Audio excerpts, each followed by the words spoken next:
오전에 어디까지 읽었어요? 레위기 다 읽었습니까? 레위기. 점심을 많이 먹었나요? 먹고 잠깐 누워 있었는데 너무 조용해갖고 왜 이렇게 조용하지 하고 딱 깨니까 아무도 없어요. 급하게 내려왔습니다. 오늘 오후가 엄청 힘들 거예요. 오늘 오후, 오늘 저녁까지 아주 엄청 힘들 텐데 이 고비를 잘 넘기시기 바랍니다. 더군다나 이 어려운 때에 우리가 광야에 와 있어요. 레위기, 민수기, 막 신명기 여기. 이거만 잘 넘어가면 됩니다.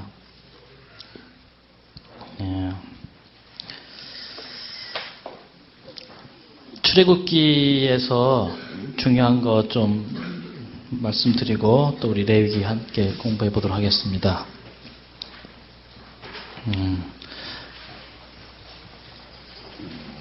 아까 출애굽기 잠깐 언급하고 제가 지나갔는데 출애굽기에서 우리 언약 맺는 거 첫날 다 배웠죠. 출애굽기 24장 가지고 했잖아요.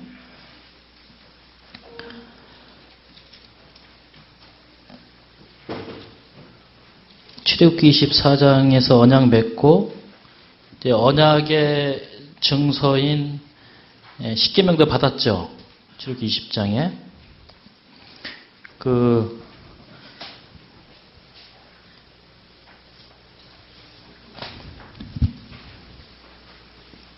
언약이라는 단어하고요, 율법이라고 하는 단어가 이제 같이 계속 나오는데요. 이 단어의 의미를 잘 이해하셔야지 우리가 신약에 가갖고 헷갈리질 않아요. 언약과 율법. 로마서하고 갈라디아서 계속 보면 이제 언약과 율법 얘기 많이 하거든요. 그래서 우리가 저도 어렸을 때부터 십계명 잘 지키는 거 뭐 수없이 십계명 외우고 안식일 잘 지켜야 된다, 뭐가 잘해야 된다 이렇게 어떻게 보면 이제 율법적으로 많이 이렇게 이해를 했어요. 근데 법이라고 하는 것은 이 법이잖아요. 뭐 말이 율법이 사실은 법이거든요. 법. 쉽게 말하면 법입니다. 법은 언약을 맺은 사이에서만 존재해요. 생각해 보세요. 우리 여기 어떤 남자 청년이 있는데 어떤 아가씨를 사귀어요. 사귀어요. 교제하는 중인데 아직 결혼 안 했어요. 그러면은 사귀는 중에는 우리 남청년이 자기랑 친한 남자친구네 집 가서 잘 수 있겠죠. 그죠? 혹시 여자친구를 사귀는데 나랑 아주 친한 남자친구네 집에 가서 자를 때 허락 받고 자요? 물론 허락 뭐 얘기할 때도 있겠죠. 근데 결혼하기 전까지는 그게 크게 문제가 안 돼요. 근데 친구 집 가서 자는데 어떡하겠어요. 근데 결혼식을 딱 했어요. 해놓고 그 다음 주 됐는데 그 친구가 보고 싶어요. 그래갖고서 평상시 하던 대로 지난주에도 가서 잤거든요. 그래서 이번 주에도 한번 놀러 갈게 하고 가서 밤새 같이 놀고 자고 왔어요. 그때 집에 왔더니 결혼한 아내가 어떻게 되는 거예요? 삐져 있죠. 왜요? 다시 말하면 이 사람은 똑같은 일을 뭐 몇 년 동안 해왔어요. 남자친구네 내 친구 집 가서 그냥 놀다가 자고 왔다 이거예요. 그런데 결혼을 딱 한 순간은 이 사람에게는 새로운 언약관계가 생겼잖아요. 그죠? 그러면 이 남자는 이 결혼한 자기 아내와 부부 사이에 언약관계가 생겼고 둘 사이는 법적인 관계가 생겨버렸어요. 그래서 이 아내는 왜 친구네 집 가서 얘기도 안 하고 자고 왔느냐라고 따질 수 있어요, 없어요? 있어요. 그때 이 남자가 무슨 말이냐, 나는 벌써 이 친구하고 안 지 뭐 5년도 더 됐고 심심하면 가서 그냥 자고 왔고 나 결혼했지만 여전히 내 친구니까 자고 왔다 할 말 있어요, 없어요? 그렇게 말 못한다는 거예요. 그러니까 십계명을 우리가 아무리 잘 지켜도요, 뭐가 더 중요하다는 거예요? 언약이 먼저라는 것이죠. 언약이 먼저요. 언약이 먼저 있은 다음에 그 결과로 뭐가 왔다는 거예요? 율법이 왔다는 거예요. 그래서 이제 로마서나 갈라디아서 보면 이 율법 또는 율법의 행위, 우리가 아브라함이 창세기 15장에서 먼저 뭐 맺었어요? 언약 맺었죠. 16장에서 언약 깨트렸죠. 그러나 17장에서 하나님이 찾아오셔서 나는 전능한 하나님이야 내 앞에 향하여 완전하라 하면서 땅에 대한 약속, 씨에 대한 약속 다시 해주면서 이름 바꿔주시죠. 그리고 나서 언약의 표징인 할례라고 하는 것을 이때 주십니다. 그죠? 그래서 이 할례라는 말을 신약에 가면은 계속 이 할례란 말을 쓰기도 하지만 율법의 행위라는 말을 계속 씁니다. 그 율법의 행위가 먼저냐, 언약을 믿은 믿음이 먼저냐, 이거 가지고 이제 계속 얘기하는 게 로마서고 갈라디아서예요. 그래서 이 언약이 항상 먼저 있고 난 다음에 그 다음에 뭐가 주어져요? 법이 주어지고 그거에 따른 순종으로 뭐 할례를 받든지 아니면 안식일을 지키든지 또 다른 계명들을 지키는 거죠. 그죠? 그래서 이 순서를 잘 알아두셔야 됩니다. 근데 이제 문제는 뭐냐면 이게 몇 장을 보시냐면 출애굽기 32장을 보세요. 32장을 보시면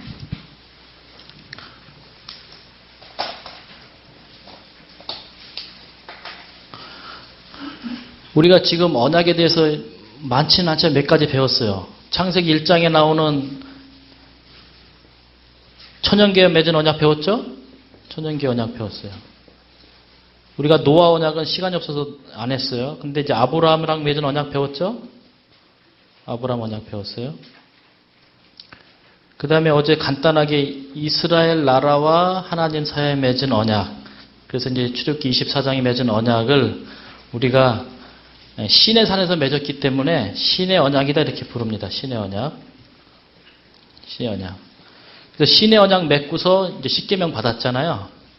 그래서 모세가 이제 십계명 받기 위해서 40일 동안 이제 산에 올라가는 장면이 이제 31장에 나옵니다. 끝에. 32장에 이제 산에 올라가서 40일 동안 내려오지 않으니까 이 백성들이 밑에서 기다리다 안 내려오니까 어떻게 했어요? 무슨 일을 했습니까? 우상을 만들고 이제 제사를 드리잖아요.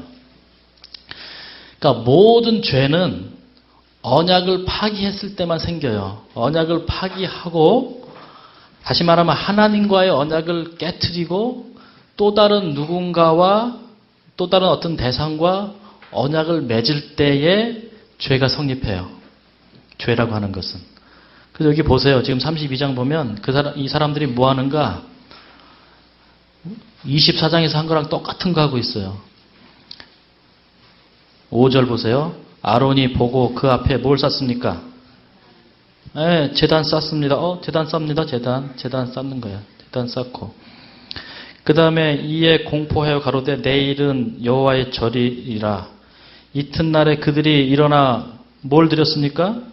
번제를 드리고 화목제 드리고 번제 화목제 드리고 그 다음에 뭐 했어요? 먹고 마시고 먹고 만찬까지 다 하죠. 먹고 마시고 뛰놀더라 하면서 아주 이거는 고의적으로 하나님 여호와와의 언약을 깨트리고 우상을 만들어 놓고 그 우상과 뭐 맺는 거예요 지금?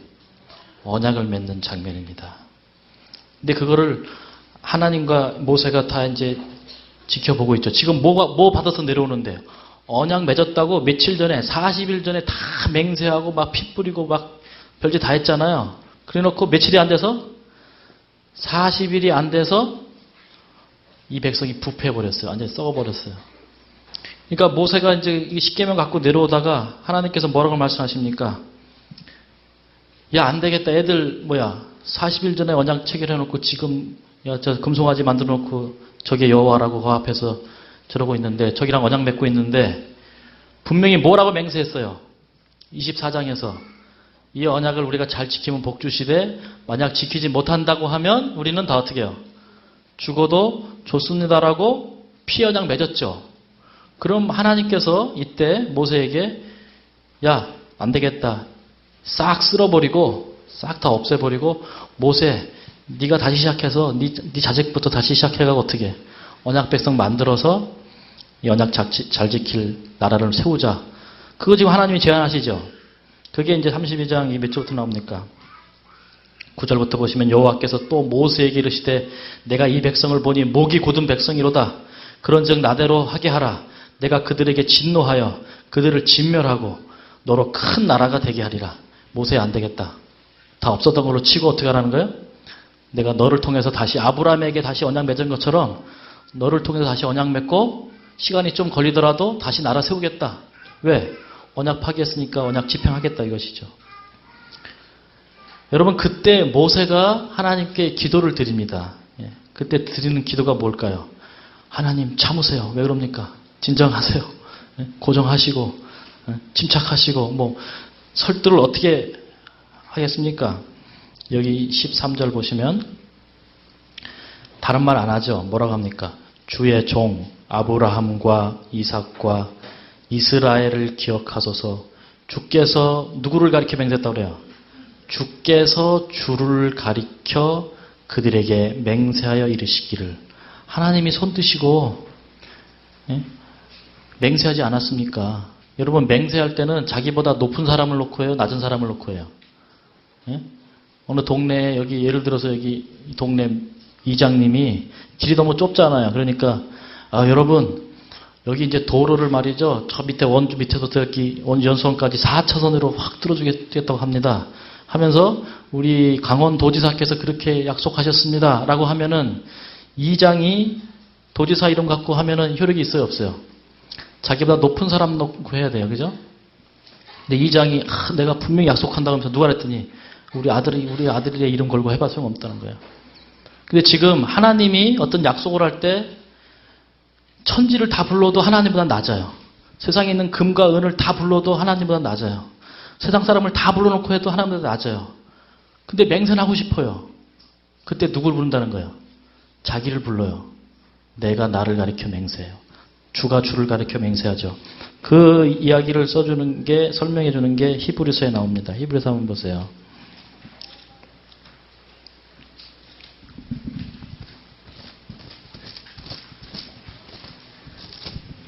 히브리서 6장 보시면 히브리서 6장 13절 하나님이 아브라함에게 약속하실 때에 가리켜 맹세할 자가 자기보다 더 큰 이가 없으므로 자기를 가리켜 이거 몇 장에서 한 거예요? 이거 언제 했어요? 창세기 22장에서 했잖아요. 두 번째 나타나서 여호와의 사자가 손 들고 했잖아요. 가라사대 내가 반드시 너를 복주고 복주며 너를 번성케 하고 번성케 하리라 했고, 그 다음에 16절 사람들은 자기보다 더 큰 자를 가리켜 맹세하나니 맹세는 저희 모든 다투는 일에 최후 확정이니라. 17절 하나님의 약속은 기업으로 받는 자들에게 그 뜻이 변치 아니함을 충분히 나타내시려고 그 일에 맹세로 보증하셨나니 하면서 이제 하나님께서 맹세하시는 장면을 여기 설명해주고 있습니다. 그러니까 모세가 다른 얘기하지 않아요. 하나님, 아브라함과 이삭과 야곱, 이스라엘과 뭐 했어요 하나님? 맹세하지 않았습니까? 몇 년 전에 한 거예요 이거 지금? 몇 년 전에? 아브라함하고는 거의 한 430년 전에 한 그 약속 하나님 기억하셔서 아브라함을 했기 때문에 아브라함의 후손이 이 백성이 비록 언약을 파기하고 우상을 섬겨도 하나님, 그렇다고 해서 하나님께서 이 길을 진멸해 버리시면 스스로 뭐 하는 거예요? 하나님의 언약을 깨트리는 거예요. 그러니까 하나님 이러시면 안 됩니다. 내가 너희 자손을 하늘의 별처럼 많게 하고 나의 허락한 온 땅을 너희 자손에게 주어서 영영한 기업이 되게 하리라 하셨나이다. 뭘 근거로 지금 하나님께 호소하는 거예요? 쉽게 말하면 언약을 근거로 하나님께 호소하죠.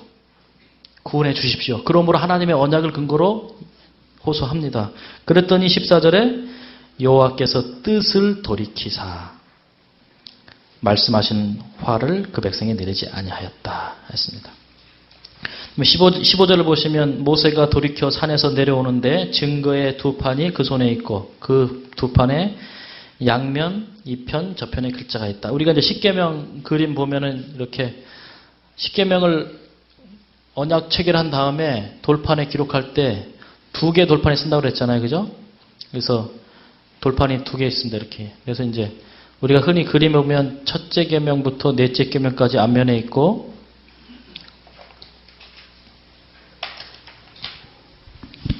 다섯째부터 열째 계명까지 뒷면에 있죠. 그죠? 그래서 마치 이 돌판이 두 개 있는데 앞면에만 이쪽 앞면 이렇게처럼 보이지만 성경에 뭐라고 기록했어요? 그 판에 양면 이편 저편에 글자가 있다 그랬잖아요. 양면. 그러니까 요 뒷판에도 글자가 있어요, 없어요? 있어요. 요거를 싹 뒤집으면은 다섯째 계명부터 열째까지가 있어요. 요거를 싹 뒤집으면은 첫째부터 넷째까지가 있어요. 다시 말하면 이 두 돌판은 두 개가 똑같은 거예요. 당연하겠죠. 왜요? 이게 뭐니까? 일종의 계약서기 때문에 계약을 맺은 언약주와 언약종이 하나씩 갖고 있어야 돼요. 여러분 계약서 쓸 때 갑하고 을하고 다르게 쓰면 안 되잖아요. 그죠? 똑같은 걸 써서 보관하듯이 이렇게 돼 있다는 거예요. 양면에 써 있다는 거예요. 이거 이제 스가랴 공부하고 요한계시록 할 때 양면에 쓰인 의미가 나와. 양면. 왜 양면에다 기록했는가? 양면. 잘 기억해 두세요. 스가랴 공부할 때 좀 나올 겁니다. 그래서 이제 십계명을 받아서 이제 내려오잖아요. 내려오는데 모세가 막 그 앞에서 춤추고 막 하는 걸 보고 화가 나니까 어떻게 했습니까? 십계명을 확 집어 던졌죠. 집어 던졌어요. 여러분 모세가 가나안 땅에 들어갔어요? 못 들어갔어요? 못 들어갔어요. 무슨 죄 때문에 못 들어간지 아세요?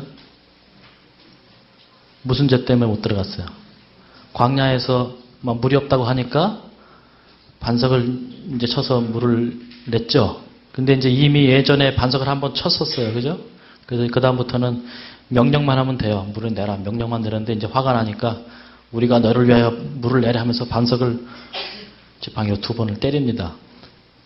그 죄 때문에 못 들어갔어요. 그죠? 여러분 솔직히 따져보세요. 물 나와라 해야 되는데 그냥 이거 쳤다.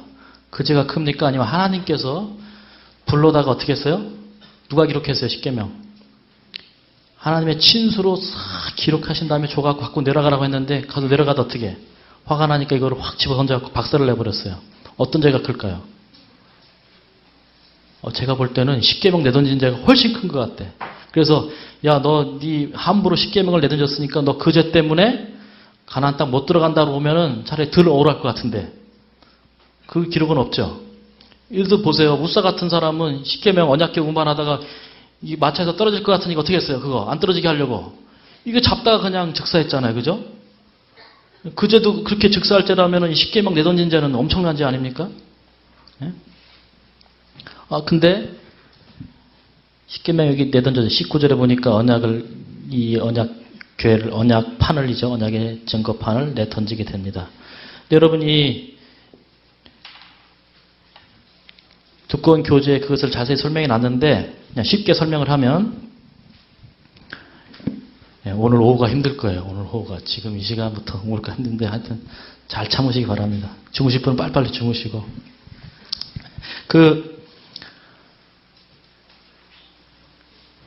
결과적으로 이 십계명을 내던진 것이 하나님께서 보실 때 모세가 죄를 행한 거였어요? 아니었어요? 아니라는 거예요. 그죠? 죄가 되지 않았어요. 좀 더 정확히 말하면은 하나님께서 던지라고 하셨어요. 모세가 그냥 홧김에 던진 것이 아니라 모세야 지금 이 타이밍이다. 집어 던져라. 딱 각도가 지금 던지면 아주 박살이 잘 날 것 같다. 빨리 던지라고 한 거죠. 던져버렸어요. 완전히 깨트려버렸습니다.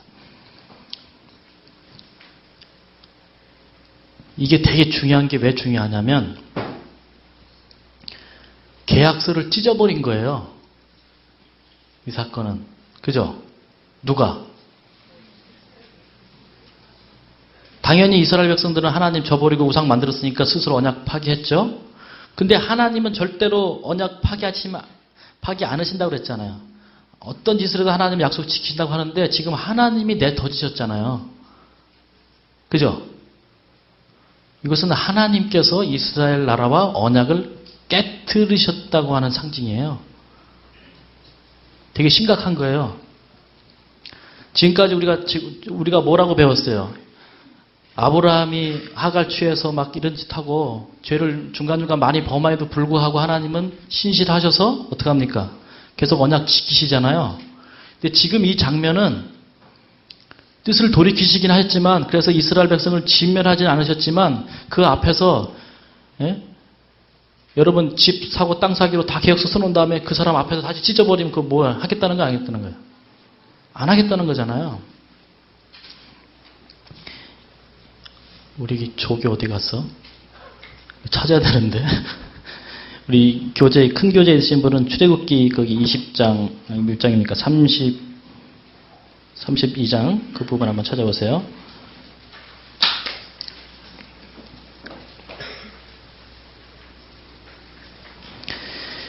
교재, 큰 교재 220페이지, 부교재 220페이지 보면 맨 밑에 그 목사에게 보내는 기별 100페이지 이런 말씀이 있습니다. 손에 2개의 증거판을 들고 산에서 내려올 때 모세는 백성들의 함성을 들었으며 가까이 갔을 때에 그는 우상과 흥청대는 무리를 보았다. 하나님께서 수치를 당하셨고 백성이 그분과 더불어 맺은 언약을 깨뜨렸기 때문에 두려움과 분노에 사로잡힌 그는 그 돌판을 땅에 내어 던져 산 아래에서 깨뜨려 버렸다. 하나님께서는 그를 꾸짖지 않으셨다. 돌판을 깨뜨린 것은 이스라엘이 극히 최근에 하나님으로 더불어 맺은 언약을 깨뜨렸다는 사실을 대표하는 것에 지나지 않는다. 그래서 여러분, 지금 시간이 없어서 이 교재에는 제가 그 한 부분에다가 율법과 언약이라고 하는 것을 적어놨는데, 여러분 부조와 선지자라는 책이 있죠. 우리 예언의 신 가운데 부조와 선지자에 보면은 율법과 언약이라고 하는 그 챕터가 있어요. 율법과 언약. 그 책에 보면 첫 문장이 어떻게 시작하냐면 율법이 2가지가 있는 것처럼 언약도 2가지가 있다 하면서 쭉 시작하거든요. 그걸 읽어보시면 자세히 나와 있는데 한마디로 결론을 내리면 이거입니다. 쉽게 결론을 내리면 이스라엘 백성들이 하나님의 언약의 말씀을 다 듣고 십계명 잘 지키고 안식일 잘 지키고 뭐 그렇게 하면 복 준다고 하니까 들어보니까 지키기가 쉬울 것 같아요? 어려울 것 같아요? 뭐 어려운 게 없는 것 같아. 뭐 하나님만 믿으라고 그러죠. 여호와 이름 망령되이 걸지 말라고, 안식일 잘 지키라고 그러죠. 부모 공경하면 되고, 살인 안 하면 되고, 도적질 안 하면 되고, 간음 안 하면 되고, 뭐 거짓 증거 안 하면 되고. 보니까 몇 개만 잘하면 되잖아, 그죠? 별거 아니잖아요. 그러니까 24장에서 다 해서 어떻게 했어요? 손 들고 맹세하고 피 뿌리고 다 지키겠다 약속했어요. 다시 말하면 그들은 그들 스스로의 힘과 의지로 충분히 율법을 지킬 수 있다고 확신했어요. 그래서 자신 있게 손 들고 했는데 며칠 만에? 40일 만에 그것을 지키지 못한다는 사실을 그들이 스스로 드러내고 언약을 깨트려 버렸어요. 그래서 하나님께서 이 계약서를 던지시고 십계명을 깨트린 것은 그들에게 분명한 교육의 목적이 있었습니다. 그 내용이 여기 교재 221페이지 부조와 선지자의 524쪽에 371페이지 부조와 선지자 321 나옵니다. 제가 읽어드릴게요. 한번 들어보세요. 백성들은 그들의 마음의 죄악과 그리스도 없이는 그들이 하나님의 율법을 지킬 수 없다는 것을 인식하지 못하면서도 선뜻 하나님과 언약을 맺었다. 자신들의 의를 세울 수 있으리라는 생각으로 그들은 여호와의 모든 말씀을 우리가 준행하리라고 선언하였다. 그들은 엄청난 위험 중에 율법이 선포되는 것을 목격하고 산 앞에서 무서워 떨었다. 그러고도 불과 몇 주일이 지나지 않아 그들이 하나님과 세운 언약을 깨트리고 새긴 우상에 엎드려 경배하였다. 그들은 그들이 깨어버린 언약을 통해 하나님의 은총을 바랄 수 없었다. 그리고 나서야 이제 그들은 자신들의 죄악과 용서의 필요를 깨닫게 되었고 그들은 아브라함과의 언약에 나타나 있고 희생 제물로 예표된 구주의 필요를 느끼게 되었다. 그리하여 그들은 믿음과 사랑으로 그들을 죄의 속박에서 구원하시는 하나님께 매어 달렸다. 이제 그들은 새 언약의 축복을 바로 평가할 준비가 되어 있었다. 이 마이크를 조금만 줄여주시겠어요? 좀 울리는 것 같은데. 다시 말하면 그들 스스로의 힘으로는 절대로 율법을 지킬 수 없고 결국 그들은 율법을 깨트릴 죄인들이기 때문에 누가 필요하다? 언약의 중보자인 예수 그리스도가 필요하다는 사실을 그들이 깨닫고 다시 언약을 체결할 수 있도록 하기 위해서 상당히 교육적인 목적으로 하나님께서 의도적으로 십계명을 깨뜨렸다는 사실입니다. 이게 어떻게 보면 기독교하고 일반 세상 종교하고 가장 결정적인 차이점이에요. 불교하고 기독교하고 차이점이 뭔가? 불교도 어떻게 해요? 부처님의 자비를 사람들에 잘 전해서 이웃사랑하고 뭐 착하게 살고 다 하죠. 그러나 근본적으로 뭐예요? 불교는 우리 인간의 노력과 선행과 공로로 우리의 품성이 변화되고 결국 그 변화됨으로써 우리는 득도에 이르게 되고 그 열반에 들어가면 부처가 되어서 더 이상 죽음이나 윤회나 이런 데서 벗어나서 해탈하는 경지에 이르게 된다. 이게 그 사람의 구원론이잖아요.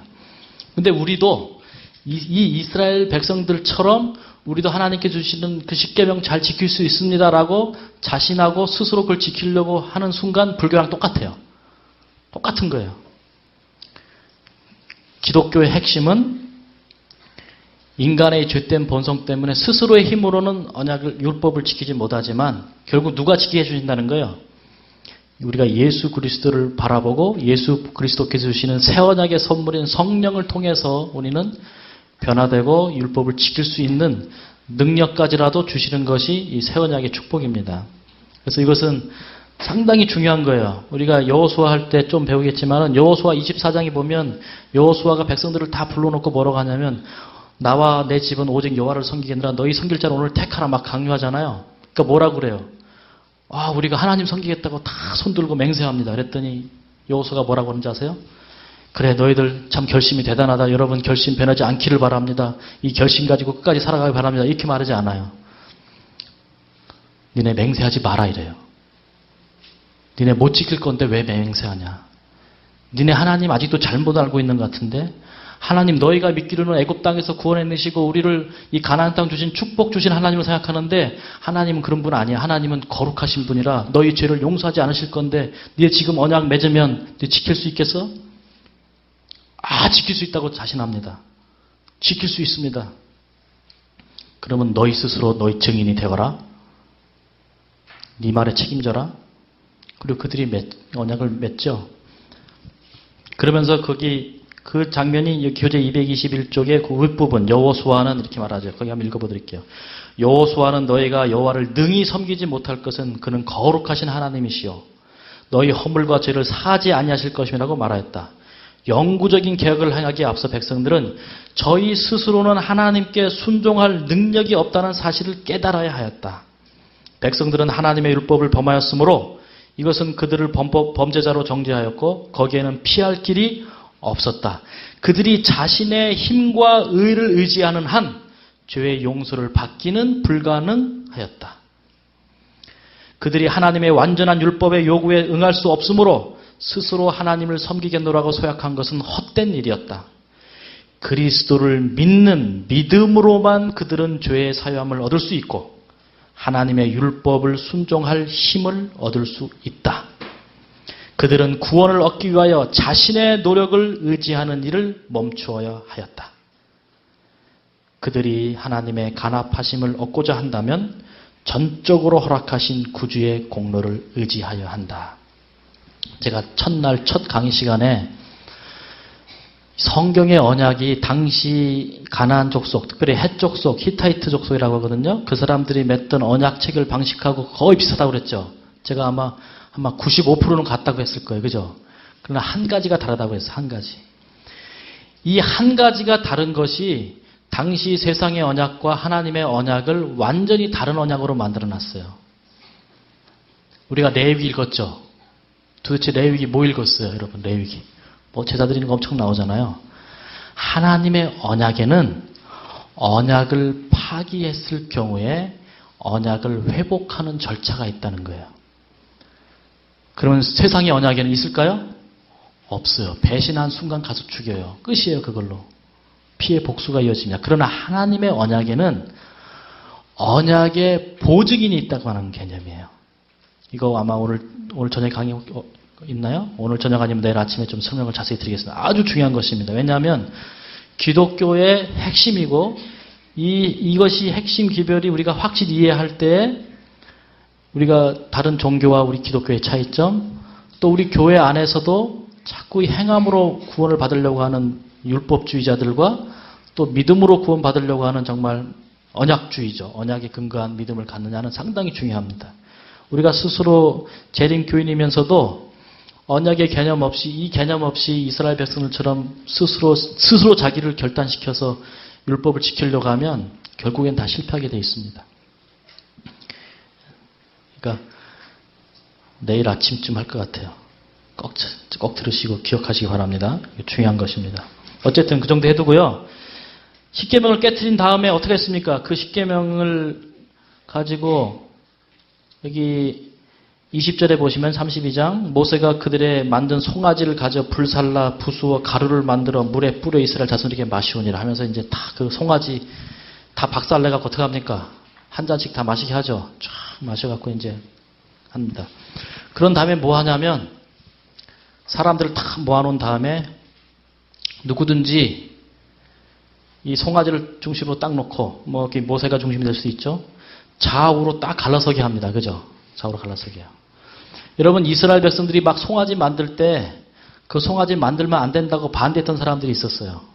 그 레위 자손들이 반대했습니다. 그러다가 여러 사람들이 돌 맞아 죽고 칼에 죽었어요. 니네가 무슨 상관이 하면서 많이 죽었어요. 그럼에도 불구하고 레위 사람들이 말렸어요. 근데 이제 말을 안 들었죠. 그런 다음에 이제 내려오잖아요. 여기 26절 보시면은 이에 모세가 집 문에 서서 가로되 누구든지 여호와의 편에 있는 자는 내게로 나오라 하매 레위 자손이 다 모여 그에게 오른지라. 근데 여러분 부조화 선지자 324쪽에 보면은 사람들이 왼쪽 편과 오른편에 다 나눠 섰다고 그랬어요. 여기 왼쪽 편, 오른쪽 편. 그리고 여기 이제 진문에 섰더니 뭐 어디가 진문이었냐? 여기가 진문이라고 치면은 진문에서 누구든지 여호와의 편에 있는 자는 다 나오라고 말하죠. 분명히 무리는 두 편으로 나눠져 있었어요. 그죠? 왼편과 오른편 나 있었는데 이 중에서 여호와의 편에 있는 자는 다 나오라고 말합니다. 근데 그 아마 오른편에 있던 사람들이 레위 사람들이었어요. 그죠? 다 나왔습니다. 그럼 보세요.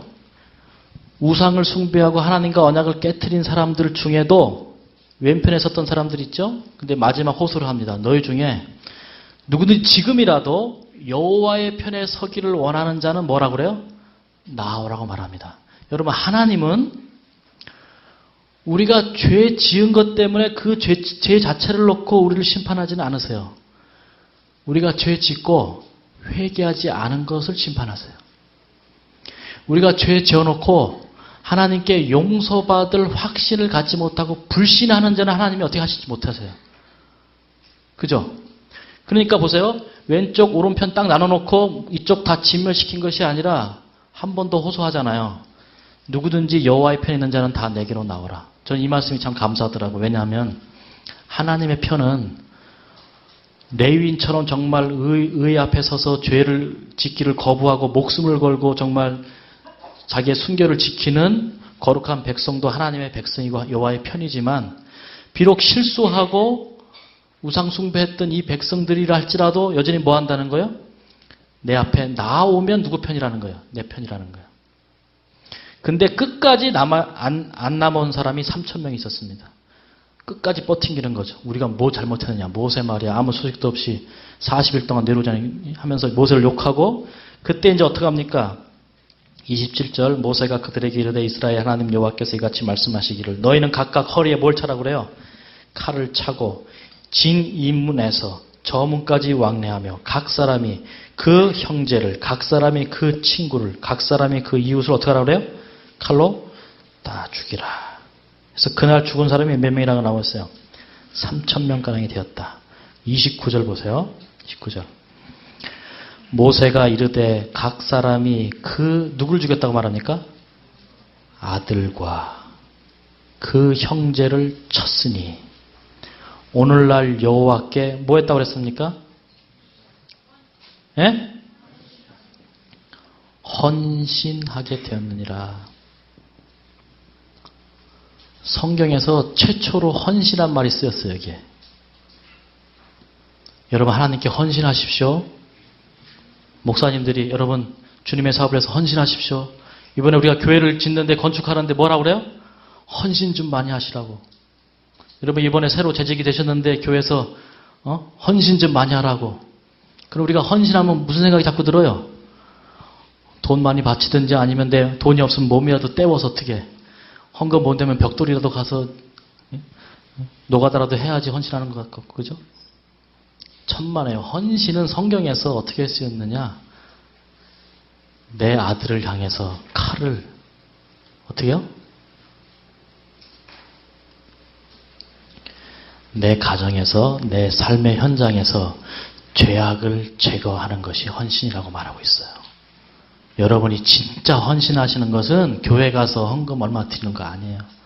뭐 반주 봉사한다고 헌신한 그것도 아니고, 청소한다고 헌신한 것도 아니고, 여러분의 삶 가운데서 죄악을 제거하는 것이 헌신이에요. 여러분이 칼을 내어서 그것이 사랑하는 아들이라 할지라도 끝까지 거절했을 때 어떻게 합니까? 자기 아들을 쳤다고 그러잖아요. 자기 아들. 그 아들과 그 형제를 쳤으니 오늘날 여호와께 헌신하게 되었느니라. 여기 와서 뭐 간증문 쓰고 헌신회 하고 눈물로 기도 100번 1000번 하면 뭐합니까? 그죠? 내 삶에 내 발목에 죄악의 올무를 놓는 요소들이 있으면 가감하게 다 칼로 쳐버려야 돼요. 칼로 쳐버려야 돼요.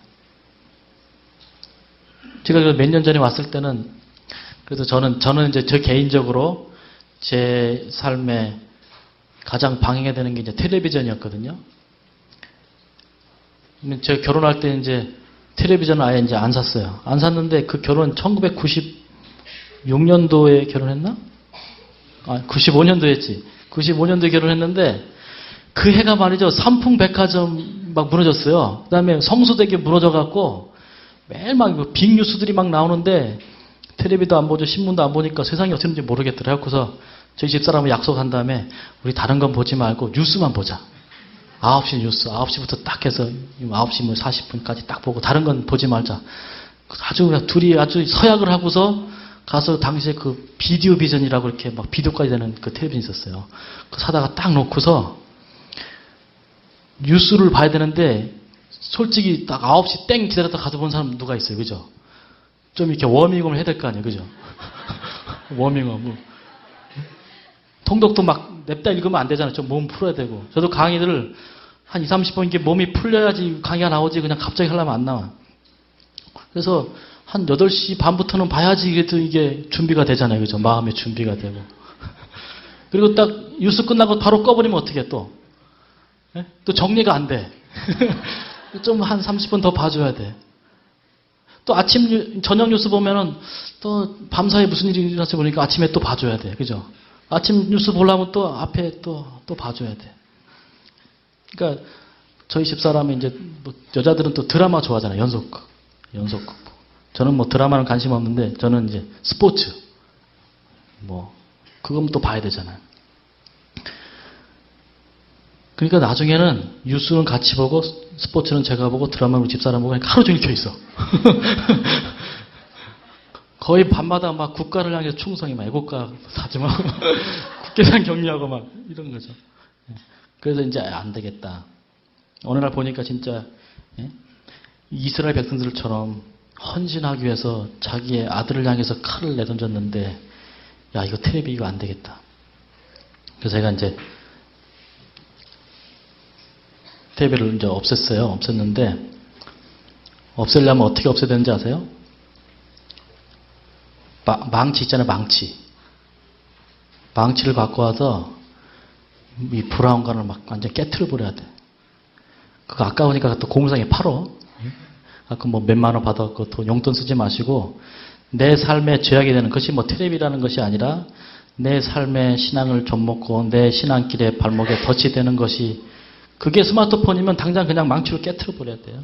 지금 그게 인터넷이면 인터넷을 끊어버려야 돼. 그래서 저는 제 삶의 평생 내 집안에는 텔레비전과 인터넷은 없다고 결심을 했고 없애버렸어요. 근데 요새는 문제가 뭐냐면 이 스마트폰이야. 그죠? 텔레비가 그냥 안에 갖고 다니잖아. 그죠? 참 문제입니다. 문제. 제가 어느 정도까지 했냐면 텔레비가 없앤 다음에 제가 혹시 이 잠바 입고 다니는 거 봤어요? 제 이 검은 잠바 입고 다니는 거? 어디 잠바인지 아세요? AIG 그 맨체스터 유나이티드 박지성이 옛날에 입던 그 잠바잖아요. 제가 축구 광이에요. 축구에 완전 미친 사람인데 텔레비를 없앤 다음에 제가 어디 이제 뭐 이렇게 목회자니까 이사를 자주 가잖아요. 그러면 가장 먼저 하는 게 뭔지 아세요? 내가 언제라도 가서 축구 중계가 주로 위성 생중계는 밤에 하잖아. 새벽 막 2시, 3시에 하더라도 이 중계를 볼 수 있는 장소가 어딘지를 물색하는 게 제가 이사 가서 첫 번째 하는 일이에요. 대부분 그게 병원이에요.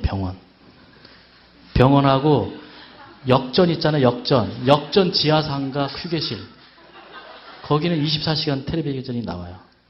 그래서 이사를 가면, 예를 들어서 제가 뭐 아산에 있다가 대전으로 이사 가면은, 야, 이게 이제 뭐 월드컵도 하고 올림픽도 하고 축구 이거 밤에 2시, 3시에 하는데 이거 봐야 되는데 하고서 쫙 보니까 이제 건양대 병원 휴게실.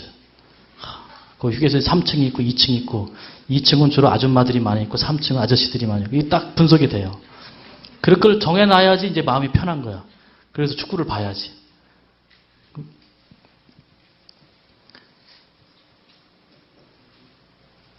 제가 좀 극단적 얘기를 들었지만은 아마 여러분의 삶 가운데서 끝까지 여호와편으로 나오라고 해도 끝까지 그 버팅기고 있는 어떤 요소들이 있을지 모르겠어요.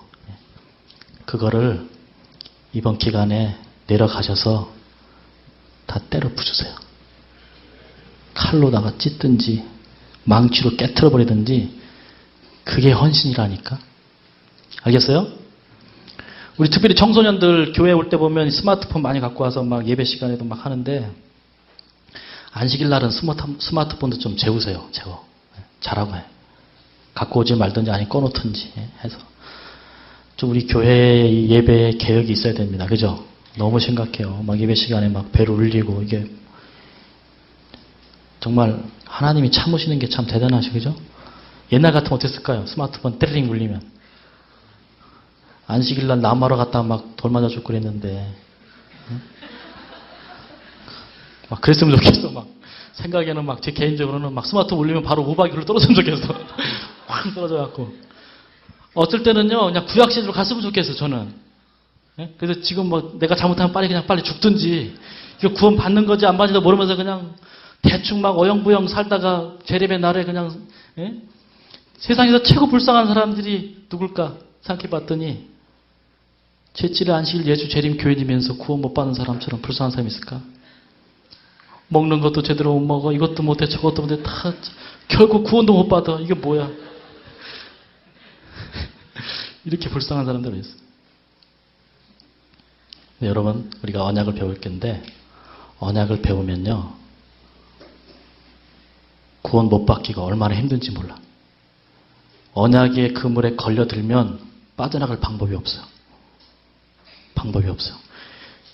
마치 구원을 어떻게 표현할 수 있냐면 여기 산이 있고 이쪽 산이 계곡이 있잖아요. 그럼 여기다가 동아줄 하나를 걸어놨어요. 그리고 거기를 이렇게 건너가는 거랑 똑같아요. 우리 구원이. 엄청 힘들죠. 와, 여기를 외나무 다리를 혼자 건너가는 거야. 여기는 계곡이 있어요. 떨어지면 죽어요. 그럼 우리가 뭐 여기 평생 건너갈 방법이 있겠습니까? 근데 언약이라는 건 뭐냐면 이 안에다가 그물을 쳐놨어요. 밑에 또 그물을 쳐놨어요. 혹시 이 그물이 찢어질까? 최종 많이 나가서 찢어지면 어떡해? 또 쳐놨어. 시간 지나서 또 찢어질까? 또 쳐놨어요. 수많은 언약의 그물을 그 밑에 쳐놔갖고 한번 여기 걸려들면은 반드시 건너가게 만들어 놨어요. 봤어요. 그게 언약의 장치. 제가 이제 여기 교재에 보면 기도와 기억이라는 거 있죠? 그거 좀 잠깐 보고 넘어갈게요.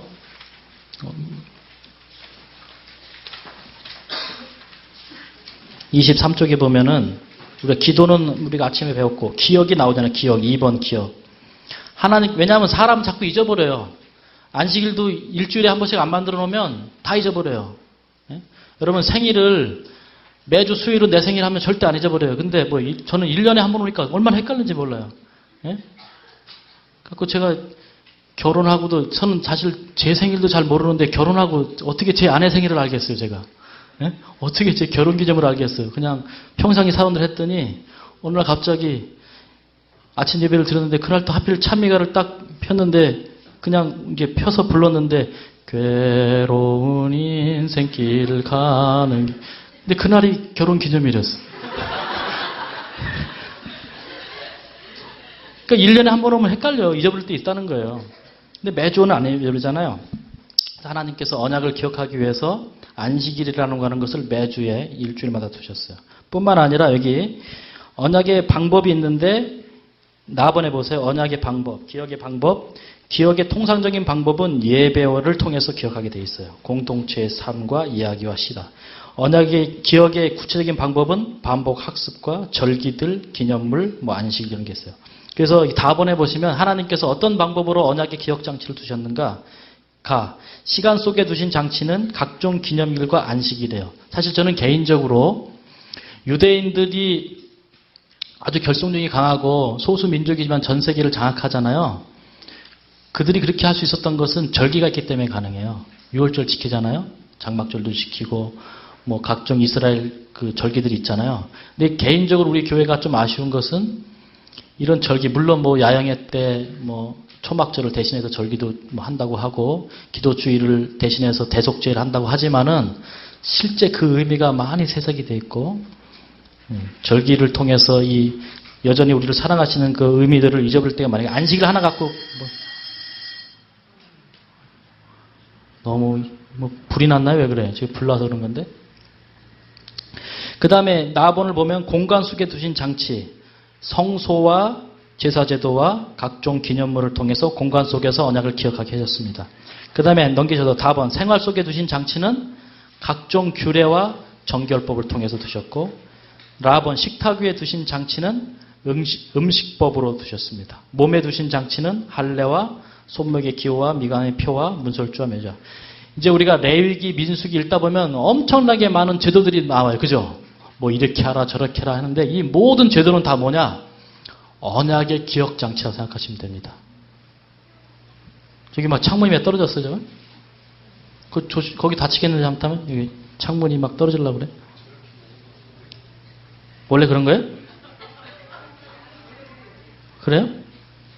원래 그래요? 난 지금 소리가 나서 이렇게 울려서 떨어졌네. 참, 원래 그런 거예요? 네. 그래서 이 레위기, 민수기, 신명기에 있는 제도들만 잘 지키면 절대로 잊어버리지 않도록 만들어 놓으셨지만 이제 잊어버리죠. 네, 자꾸 잊어버립니다. 하나님 자꾸 기억나게 하시고. 그래서 레위 지파가 정말 보잘것없는 지파들이었지만 하나님 앞에 이렇게 헌신했을 때 하나님께서 이들을 언약의 중재자로 삼으시고 또 제사장으로 삼으신 것을 볼 수가 있습니다. 헌신의 의미 여러분 분명히 기억하세요. 헌신 중요한 것입니다. 그렇게 해서 이제 출애굽기 쭉 다 보셨고 레위기 잠깐 보겠습니다. 몇 시에 마치면 되죠? 3시에 마치면 됩니까? 통독이 3시 하죠? 자, 한 5분만 더 할게요. 레위기 보시면 레위기가 26장이 중요하다고 했잖아요. 26장은 어차피 신명기 28장 할 때 같이 할 거니까 그때 언급하기로 하고요. 예를 들어서 레위기 11장에 보면 음식법 얘기가 나오잖아요. 뭔 먹어도 되고 뭔 먹지 않아도 된다는 그런 거 나오잖아요. 안식일하고 음식법은 우리에게 하나님께서 도덕법으로 주신, 다시 말하면 우리가 예수님 오실 때까지 영원히 지켜야 되는 율법으로 주셨어요. 그 왜 주셨는가? 그래서 예를 들어서 돼지고기 먹으면 언제 먹나 보자, 한번 너 먹나 보자. 먹을 때 어떻게? 벌 주시려고 하는 겁니까? 안식일 지키라고 해놓고 안식일 안 지키는 거 한번 지켜봤다가 벌 주려고 하는 겁니까? 아니죠. 안식일 주셔갖고 어떻게 해요? 계속 시간 속에서 언약을 기억하게 하시고, 그 다음에 음식법은 뭘 주시는 거예요? 우리의 식탁 속에 베푸신 하나님의 언약의 기억 장치예요. 여러분 우리가 우리끼리 있을 때는 모르죠. 연손에 있을 때는 우리가 그냥 아무 생각 없이 밥 먹잖아요. 근데 여러분 여행 가보셨어요? 그죠? 해외 예를 들어서 한 일주일 여행을 간다. 그러면 가면 가장 먼저 하는 게 식당 딱 들어갔어요. 그럼 뭐 합니까? 그냥 아무나 시켜서 먹습니까? 대부분 세상 사람들 그렇게 하죠. 그러나 우리는 뭐 합니까? 음식 시켜놓고 여기 뭐가 들어갔는가 안 들어갔는가, 뭐 들어갔으면 빼달라, 돼지고기 빼달라, 뭐 얘기하죠. 우리끼리 있을 땐 모르지만 우리가 여행을 가거나 다른 집단으로 이렇게 들어가게 됐을 때 우리는 스스로 언약 백성인 것을 뭘 통해서 기억한다는 거예요. 밥을 먹을 때만 하루에 3번씩은 자동으로 기억하게 했다는 거예요. 그리고 일주일 시간이 흘러가면 안식이 되면 오늘 안식일인데 교회가 어디 있나 가까운 데 가서 예배를 드리게 해놨죠. 그래서 음식 속에다가 이렇게 식탁에 베푸신 하나님의 언약의 기억 장치입니다. 그래서 이제 그러면 먹을 수 있는 정결한 짐승의 그 기준이 있잖아요. 뭘 먹고 뭘 먹지 말라고 그랬어요. 굽이 갈라지고 그 다음에 되새김질하는 그 두 개를 동시에 이루어야 되죠. 예를 들어 돼지는 굽이 갈라졌지만 되새김질하지 않죠. 뭐 토끼는 되새김질 합니까? 토끼? 되새김질 하나? 굽이 갈라져서 안 갈라졌어요? 안 갈라졌죠. 되새김질 하는 것처럼 보이지만 사실 하지 않습니다. 굽도 안 갈라졌어요. 못 먹죠. 초식동물이지만 못 먹습니다. 근데 왜 그렇게 굽이 갈라지고 그 다음에 이렇게 되새김질을 하는 것만 먹으라고 했는가? 그거 궁금했던 적 없어요? 굽이 갈라지면 뭐 좋은 게 있습니까? 굽이 갈라지면 고기가 더 맛있어요? 아니면 굽이 갈라지면 병에 안 걸립니까? 굽이 갈라지면. 그런 건 없죠. 구제역이 뭐예요? 구제역. 구제역이라는 말이 뭐냐면 굽이 갈라진 짐승에게만 생기는 병이잖아요. 예를 들어서 소 같은 경우에는 정결한 짐승이니까 병도 잘 안 걸리면 좋겠는데 구제역은 잘 걸리거든요. 염소도 그렇고 양도 그렇고. 근데 이제 그 궁금한 게 제 질문이 있었어요. 근데 이렇게 책을 보다 보니까 이런 기록이 있더라고요. 이 발굽의 모양을 잘 보라는 거예요. 발굽이 어떻게 생겼어요? 이렇게 잘 보시면 제가 그림을 잘 못 그리지만 아이고 이렇게 갈라졌을 거 아니야. 하여튼 이렇게 그죠?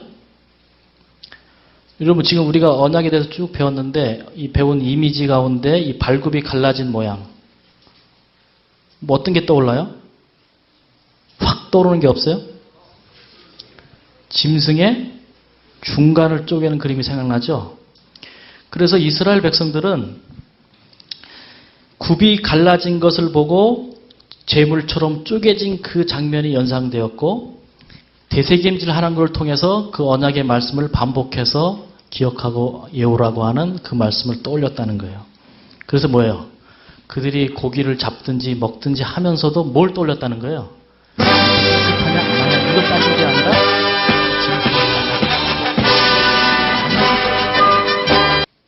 다시 말하면 절대로 잊어버리지 말라고 심지어 식탁 위에까지 시간 속에 공간 속에 식탁 속에 심지어 몸 안에 남자들은 할례를 줘서 몸 속에다가 뭘 남겨두신 거예요?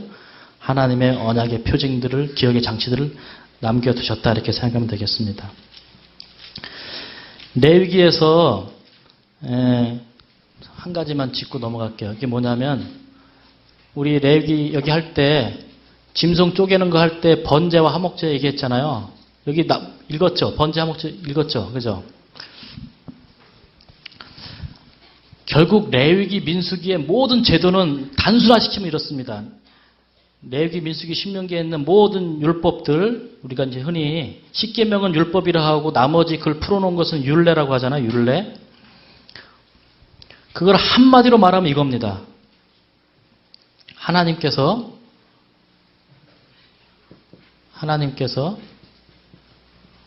누구랑 언약 맺었어요?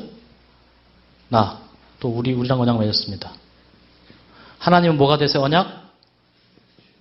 주가 되시고 하나님은 언약, 우리는 언약 종이 되세요. 너희가 정말 나를 언약의 주로 인정하고 내가 너희를 값없이 햇새들을 베풀어서 너희를 구원하고 언약을 지키려고 하는 이 신실한 것을 너희가 믿는다면 너희는 이제 너희의 이웃에 대해서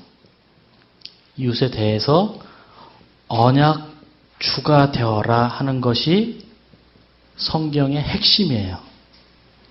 네가 정말 나의 언약 종이라는 증거는 네가 너의 이웃에 대해서 뭐가 되는 거예요? 언약주의 역할을 시작할 때 나의 언약을 이해했고 나를 언약주로 받아들였다는 뜻이다. 그래서 거기 나오는 모든 제도는 그래서 뭡니까? 예를 들어서 너희가 집을 질 때 뭐라고 말해요? 집 질 때 난간을 만들라고 만들지 말라고. 난간을 만들으라고 그래요. 만약 어떤 사람이 올라가서 떨어져 죽으면 누구 책임이라고 그래요? 그건 네 책임이야. 언약주의 책임을 이제 그들의 삶 속에서 지키라고 말하고 있어요. 모든 제도와 모든 원리가 그렇습니다. 그 대표적인 게 이제 번제하고 화목제예요. 그래서 이제 두 개씩 짝지어서 나오는데 다시 말하면 요거는 우리가 하나님과의 관계, 요거는 하나님 사랑입니다. 그죠? 우리가 언약주를 사랑하는 언약주 사랑, 하나님 사랑이라면 나머지 한 가지 짝은 반드시 같이 오게 돼 있어요. 누구 사랑이겠습니까? 이웃 사랑이겠죠. 십계명 같은 경우에 그죠? 첫째에서 넷째 계명은 누구 사랑? 하나님 사랑. 그 다음에 다섯째부터 열째까지는 이웃사랑. 근데 저 개인적으로는 십계명의 넷째 계명은 잘 보세요. 넷째 계명이 잘 보면 하나님 사랑이에요, 이웃사랑이에요. 네? 안식일을 기억하여 거룩히 지키라. 하나님께 예배드리니까 하나님 사랑이죠. 근데 그 뒤에 쭉 읽어보면 뭐라고 나왔어요? 너나 내 아들이나 내 딸이나 내 남종이나 내 여종이나 내 집안에 유하는 객이라도 아무 일도 하지 말라. 완전히 파격적인 법이죠. 노동을 법적으로 금지시켰잖아요. 안식일 날은 내 종들도 다 뭐하게 하라는 거예요. 내 나귀나 내 소도 짐승까지도 뭐하겠어요. 안식일을 지키겠죠. 사실은 안식일의 진짜 정신은 하나님께 대한 사랑과 이웃사랑이 같이 들어가 있는 법이 바로 안식일 계명입니다. 그래서 어떻게 보면 하나님 사랑은 첫째에서 넷째까지, 이웃사랑은 넷째에서 열째까지라고 해야지 맞는 것 같아요. 제 개인적으로. 그만큼 안식일이 뭐예요? 우리끼리 안식일 날 와서 예배 잘 드리고 밥 먹고 다 집에 가는 거는 안식일을 제대로 이해하지 못한 것입니다. 안식일법. 그러면 이제 여기 화목제에 대해서 좀 설명을 드릴게요. 화목제. 몇 장을 보시냐면 레위기 7장을 보세요. 화목제는 오늘날로 말하면 뭐냐면 쉽게 말하면 감사헌금입니다. 감사헌금. 그죠? 화목제는 감사할 때 드리는 거예요. 감사헌금. 7장 11절 12절 보세요. 여호와께 드릴 화목제 희생의 규례는 이러하니라. 만일 그것을 감사함으로 드리거나 하면서 쉽게 말하면 감사헌금입니다. 근데 15절 보시면 감사함으로 드리는 화목제 희생의 고기는 드리는 그날에 먹을 것이요 조금이라도 이튿날 아침까지 어떻게 하래요? 남겨두지 말 것이요. 화목제를 너희가 드리거든 그날 다 어떻게 하라고 그래요? 먹어요. 다른 제사는 성소에 갖다 바치고 제사장들이 먹든지 불태우든지 했는데 화목제는 어떻게 했어요? 보니까 그거를 드린 사람이 다시 어떻게 합니까? 먹게 돼 있어요. 근데 여기 뭐라고 기록이 됐냐면은 18절부터 보세요. 만일 그 화목제 희생의 고기를 제3일에 조금이라도 먹으면 그 제사는 연락되지 않을 것이라 드린 자에게도 예물답게 못되고 도리어 가증한 것이 될 것이며 그것을 먹는 자는 죄를 당하리라. 근데 이 화목자는 잘못 드리면 드림만 못해요. 안 드리면 못해. 잘못 드리면. 그게 뭐냐면 예를 들어서 내가 감사한 일이 생겼어요. 너무 감사해요. 막 어떤 일이 있었을까? 뭐 좋은 회사에 취직을 했어요. 예를 들어서. 아니면 좋은 대학에 합격을 했어요. 우리 청년들이. 생각지도 않았는데. 그래서 감사한 마음으로 소를 한 마리 드렸어요. 소를 한 마리 딱 드렸어요. 그러면 규칙이 뭐예요? 이튿날까지 남겨두지 말라는 거예요. 그러면 소를 한 마리를 다 먹어야 돼. 그날 저녁까지 소를 다 먹어야 되는데 마지막 한 그릇을 못 먹었어. 막 먹다가 한 마리를 혼자 다 먹고 마지막 한 그릇을 못 먹었어요. 그럼 어떻게 된다는 거예요, 이게? 드린 자에게도 예물답지 못하고 도리어 가증한 것이 될 것이요 그것을 먹는 자가 죄를 당하리라. 와, 그러니까 어떻게 되겠어요? 화목제를 제대로 드리려면 예를 들어 소를 한 마리 드리려면 어떻게 되겠어요? 남기면 안 돼요. 그러면 우리 식구, 5식구, 10식구 한 마리 먹을 수 있을까요? 아침 먹고, 점심 먹고, 저녁 먹고, 저녁에 참 먹고, 지져 먹고, 볶아 먹고, 막 갈비 해 먹고, 막 스테이크 해 먹고, 해봐야 그거 얼마나 먹겠어요, 그죠? 아마 소 한 마리 잡으면 몇십 명이 먹든지 해야 될걸요, 그죠? 그것도 한두 끼지, 그죠? 3끼 먹어보세요. 어떻게 쓸까요? 방법이 뭘까요? 모든 이웃 사람들을 다 초청해야 됩니다.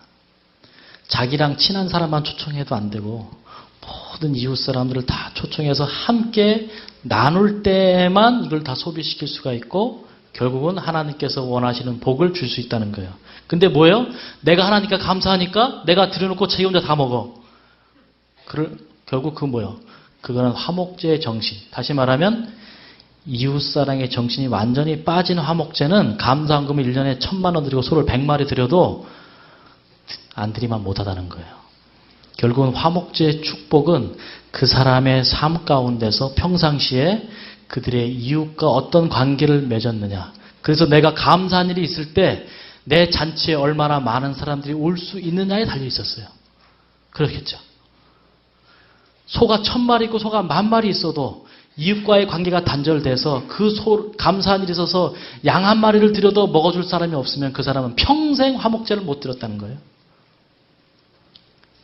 평생 못 드렸어요. 왜? 아무도 가서 먹어주질 않는데. 우리 가기 싫다.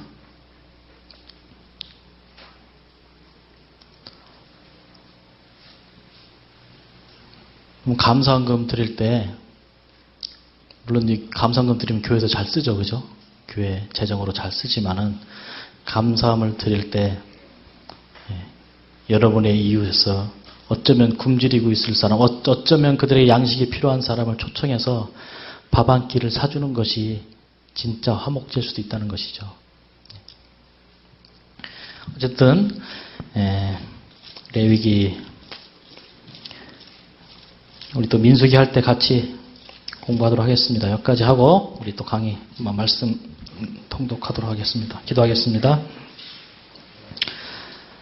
하늘에 계신 아버지, 우리를 사랑하셔서 언약 안으로 부르시고 언약의 그물로 우리를 올가매셔서 구원하지 않으시고는 견딜 수 없는 하나님의 언약의 사랑에 우리가 매인바 되고 묶임바 될 수 있도록 축복하시니 감사합니다.